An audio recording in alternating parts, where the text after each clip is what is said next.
well, thank you. That was really, I was, you know, sort of blown away at how nice you guys were. So I'm not quite sure what to say. I feel a little like a girl in a woman's suit, like, ooh, who's that woman they were talking about? Because I'm over here. But anyway, we so appreciate the time that you took and the process, like I said. I think the plan now is that, Q&A. and Tommy said I could respond to you, but hey, I was cool with it. It was great. Maybe take some questions. Tommy's asked if, I guess our next step is if anybody would like to engage in conversation, ask some questions, or anything on anybody's mind. Yes? Most of your work, Stand up. most of your work is in high-tech and high-velocity industries. Have you ever thought about working with or researching into low-tech and low-velocity industries? And how would your work look like in this case? Low tech, low velocity. I got into the very first case studies that I did, the fast decision stuff. I was working with Jay Bourgeois, and we were thinking of should we do a study of banking because it was deregulating, or should we do computers? And I'm in the School of Engineering, and I'm thinking, what does my dean want me to study, banks or tech? And so I went to tech, and you know, really that was the. And then of course, sitting in Silicon Valley, that's kind of what we have. Not that all my work is in Silicon Valley, but usually there's a company in Silicon Valley in the studies. How would it look different? At the time, and even continuing, it may be different, it may be changing now, but the interesting theoretical problems were not in the low-tech, stable industries.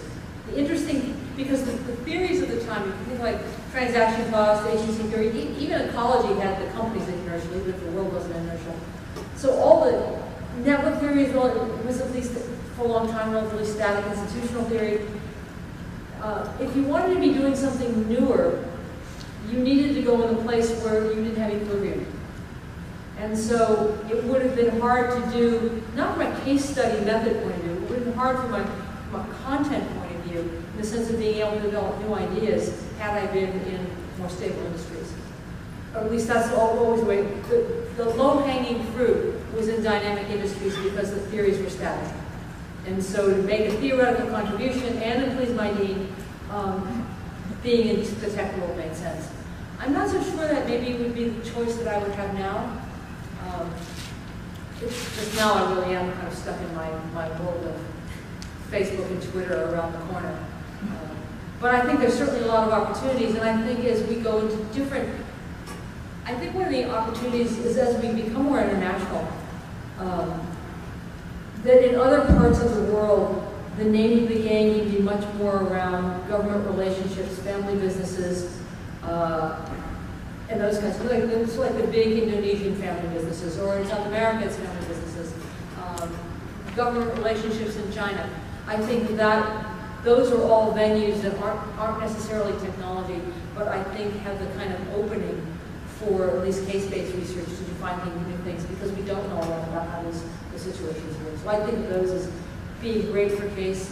And there are probably strategies, practice. I mentioned power and politics. Power and politics is in every company. I think that's an opportunity, whether you're in high-tech, low-tech, slow or fast. Power and politics is the difference. Yeah. If I want to study heuristics, what might the remaining interesting research questions be? I didn't mention this before, but I'm doing actually. I was kind of a little bit like to do something new, so I'm actually doing formal modeling, which is maybe what I'll blow you away a little bit. Or actually, one of my students is doing formal modeling, and I'm into it. But the other thing I'm doing is I'm writing a popular book with Don Saul, who's now at MIT. And we're writing a popular book that's not a business book, it's like a lab law book, based on simple rules. And in writing that book, which we have examples of gardening and polar exploration and all kinds of stuff, it's become clear that constraints are a way that people are innovative. So if you were at the Tim talk, you probably heard this a little bit. But the idea that Claude Monet revolutionizes art by only painting haystacks in a variety of lights. He's putting a constraint on himself. I'm painting haystacks, and then I'm experimenting with that. Or that the Prius team had incredibly high technical constraints they had to hit and had to be creative. So I think that's an exciting next topic is how do constraints make people more creative? And how do they not? You know, again, another example we have in the book that I think is kind of cool is how people were designing the Tokyo subway system by looking at what slime mold did. You know, slime mold like icky stuff and how that, and the constraints of, you know, the slime mold puts in your thinking and how that fits with it. So I think constraints is a pretty interesting topic. Yes? Thank you very much. I know there is established research in the Northwest, America, Europe about strategy.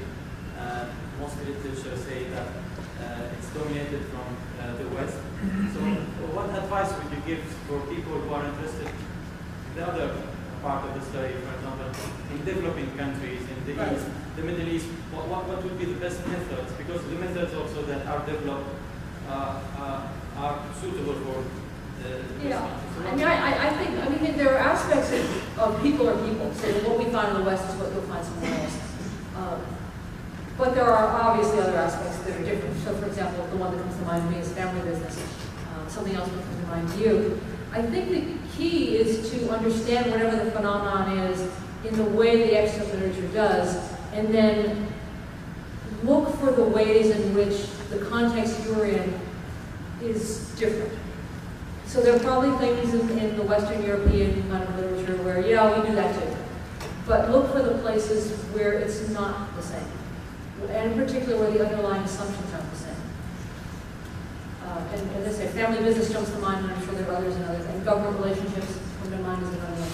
So I would know what the West has to say, and then I would say, okay, so some of it's sort of the same, but what's really unique in my world? I jump to cases as a method, but there are obviously other methods and other ways to do that. Although it's truly wide open, I think qualitative research more generally is effective. Yes? Your work, at least to me, reading it, feels always flawless. Because as Sarah pointed out, your methods are incredible and your writing is beautiful. But can you tell us a little bit about the behind the scenes of producing such work? What do you struggle with? Can you give us an example perhaps of one of these excellent papers that, you know, maybe the framing didn't fit, or the ideas weren't coming together as it appeared then? As it appeared later, yeah. Well, first of all, I'll say that in this popular book that I'm writing, the editor doesn't like my writing because it's too short and too clear. More journalistic, so it's actually kind of weird to have somebody tell you your writing's not good. But these papers, yeah, I told a little bit of the inside story of Chris Bingham, of where when we went to a journal that we then got a lot of psych reviewers, that was not working for us. The rewiring paper with Jeff Martin, we had some trouble with reviewers on that, and that we had framed it cross-sectionally, and we couldn't. We exceeded so much ourselves, we couldn't get out of the box. And I think that happens in anybody's paper or in any method. You sometimes just get in your own box, and the reviewer is telling you something, and you just can't see it. You're just too in your space. And so there, I think what I found helpful is having my colleagues read the reviews and look at my paper and say, oh, this is what you're not doing. Because it gets sometimes so hard for you to see what's wrong with your own stuff. So I think that's how I think about getting out of it is who's the audience I'm really talking to who will appreciate what I'm doing the most? That's the psych story. And then if I'm stuck and I don't get what the reviewers are saying, or even if I think I get what the reviewers are saying, have somebody read the review and read my paper and say, oh, this is where you missed it. Because sometimes they can see it so fast and you can look for days and never see it. Yes, I want to know how you overcome the challenge of saturation of case study method in your research. Because I know that it is an important thing to support saturation. Yeah, your research is saturation. Yeah, saturation is one of those things I think that we all say, and we saturated in the story and move on. And we don't know if we're really saturated or not. I have to say, in reality, saturation is usually personal fatigue. And time has become saturation. I think, just as a rule of thumb, I think we've found that if you do 80 or 90 or 100 interviews, you're saturated. You know, you can't, you know, and usually my work's kind of wrapped around people's dissertations, and so that's plenty of work for somebody, a person. I'm not a particular fan in general of one case, because I know in my own work that if I took any one, let's say the rewiring paper, if I took only one of those cases, I wouldn't have nearly the insights if I took even 4 cases. I mean, it doesn't take 30 cases for insight, but for me it's always taken, it's very hard for me to find any one of my studies where if we just looked at that 1 or 2 cases, we could have seen the richness that we saw in multiple ones, and that we could have generalized a level of abstraction. So I'd say that in real life what we do is, at least in the people who work with me and so on, is we have a number between 4 and 12. And like in Sam Gark's case, it was very hard to get that board access. You know, we're going with 4, and that's really the best we're going to do. 12 is nice if it isn't too demanding what you're asking people. So in Melissa's case, if I could say what I thought Melissa was doing, we went to 12 cases because it turns out that in the acquisition of small companies, it really is the CFO and CEO and 1 or 2 key board members. So the number of people involved is very small, so you can actually ramp up the number of interviews. But if you have a set number, let's say around 80, you can have more companies because there aren't many knowledgeable people in each company. So we sort of think in that kind of a way, in that kind of a frame. And it usually works out that we've seen a lot. By the time you do 6 cases, you've often seen the story. Yeah, how about that? Thank you for a fantastic session. I would like to ask you about the personal motivation to write the case study article 89. What drove you to write it, and was there a particular reason why you wrote it and published it at the end of the 80s? Okay, the reason I had just started doing, you know, my own dissertation was a quantitative dissertation, although it was a field study, so it was a small, you know, it was a relatively small end. And Jay Bourgeois and I started, as I said before, we were going to do these 90 companies in the Bay Area, and we ended at 12 because it was interesting. We started publishing. So we started doing these cases, and Bob Sutton was also a junior faculty with me. And actually, Bob did case studies for his dissertation. He did his dissertation on bankruptcy, and so I learned the methods from Bob. And there was a special issue on something in AMR, theory building, I forget what the topic was, but it occurred to me to write the paper. And I wrote the paper. That was actually a paper that, as I recall, had no revisions on it. It was back in the day when you could actually get a paper published with no revisions. And I took the point of view in that paper of what would I have liked to have known before I did it. And I just wrote from that point of view. And it just kind of flowed from that. So the motivation was the special issue. I also thought the time was right. The time was people were starting to, you know, people were talking about it as a method, but it still wasn't legitimate, it still wasn't clear what to do. And it was sort of an opportunity with the special issue, and then I jumped in there. So that was why. Yeah, in the back? Yes. In the purple? Thank you so much. Really appreciate it. I want to ask, how do you manage your own heuristics?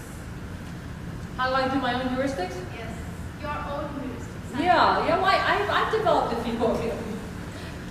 Like the 4 to 12, do 80 interviews, always do a lit review.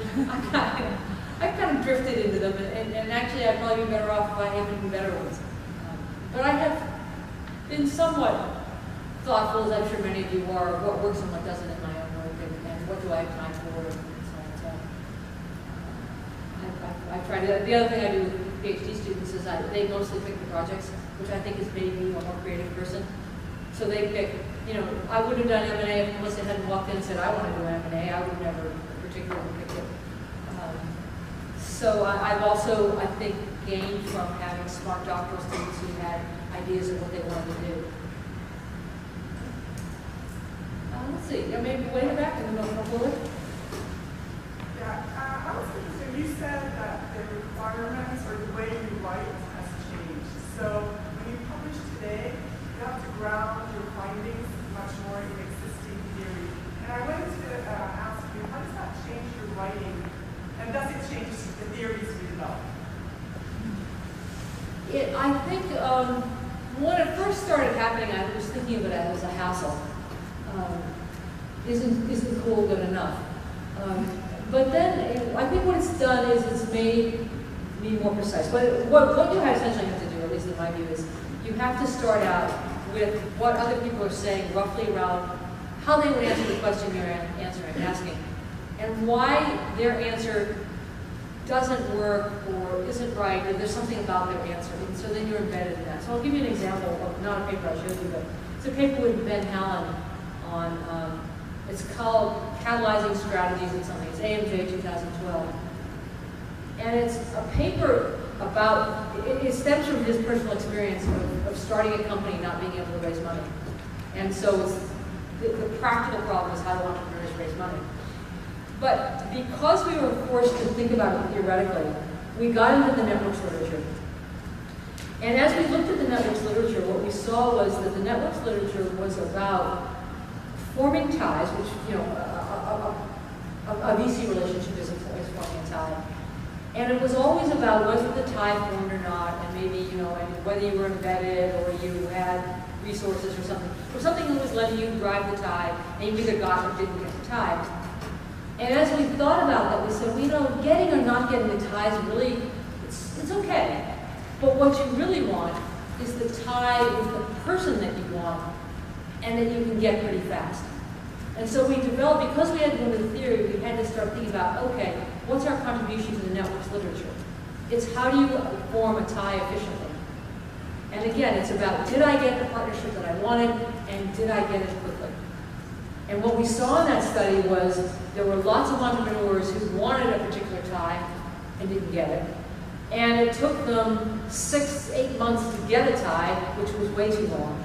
And on the other hand, we see other people who get a tie quickly, and it was with who they wanted. And that was, to us, an efficient, better tie.